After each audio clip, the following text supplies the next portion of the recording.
बिल्किस बानो मुसलमानों का मसला नहीं है, बिल्किस बानो महिलाओं का मसला नहीं है, बिल्किस बानो भारत का मसला है। क्योंकि हमारे देश में सबसे ज्यादा अगर क्राइम होता है तो महिलाओं के खिलाफ होता है। कभी उनको छेड़खानी की जाती है, कभी उनको मारा जाता है, कभी उनको जलाया जाता है, कभी उनको रेप किया जाता है। और वो बिल्किस बानो जिसको उसके पड़ोसी, वो बिल्किस बानो जिसने उस दुकान से चूड़ियां खरीदी, चूड़ियां बेचने वाला बिल्किस बानो का बलात्कार किया, वो बिल्किस बानो जिसकी 3 साल की बेटी को उसके सामने पत्थर पर सर मारकर उसको शहीद कर दिया गया, वो बिल्किस बानो जिसकी मां और उसके महिला रिश्तेदारों का बिल्किस बानो के सामने जो प्रेग्नेंट थी, हामिला थी, उसकी मां और उसके रिश्तेदारों का रेप करके बलात्कार करके उनका कत्ल कर दिया गया। उस बिल्किस बानो का रेप करने वालों को, उसकी बेटी की हत्या करने वालों को, उसकी मां की हत्या करने वालों को देश के प्रधानमंत्री श्री मोदी जी की सरकार छोड़ देती है, छोड़ देती है, आजाद कर देती है।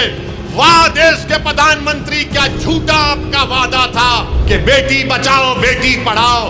क्या आपकी बेटी बिल्किस बानो नहीं थी मोदी जी? क्या देश की बेटी बिल्किस बानो नहीं थी मोदी जी? आपने उसके रेप करने वालों को छोड़ दिया। सीबीआई ने कहा मत छोड़ो, सीबीआई के उस जज ने कहा मत छोड़ो, बल्कि जिन लोगों को आजाद किया गया उन्होंने पेरोल पर निकलकर, फरलो पर निकलकर 2 महिलाओं पर और हमला किया, उन पर केस बुक हुआ। बताइए आप क्या पैगाम देश के प्रधानमंत्री देश के महिलाओं को दे रहे हैं? क्या पैगाम भाजपा देश के महिलाओं को दे रही है कि अगर तुम्हारा रेप होगा तो चंद साल वो जालिम जिसने तुम्हारी इज्जत लूटी उसको जेल में रखेंगे और अच्छे संस्कार की बुनियाद पर मोदी जी उनको आजाद कर देंगे। और जब यही बिल्किस बानो के ताल्लुक से एक मीडिया के जर्नलिस्ट ने आप पार्टी के एक मिनिस्टर से पूछा कि बिल्किस बानो पर आप क्या बोलेंगे, तो उसने कहा कि हमको बिल्किस बानो के बारे में नहीं बोलना है, हमको स्कूल के बारे में बोलना है, टीचर के बारे में बोलना है, क्लासरूम के बारे में बोलना है। बिल्किस पर नहीं बोलेंगे, मोदी जी भी नहीं बोलेंगे, भाजपा भी बिल्किस पर नहीं बोलेगी और दिल्ली का केजरीवाल भी बिल्किस बानो पर नहीं बोलेगा। मेरे अजीज दोस्तों और बुजुर्गों, बिल्किस बानो पर अगर किसी ने पूरी ताकत और जिम्मेदारी के साथ किसी ने बिल्किस बानो की तारीफ में कहा, किसी पार्टी ने कहा, तो उसका पार्टी का नाम मजलिस पार्टी था।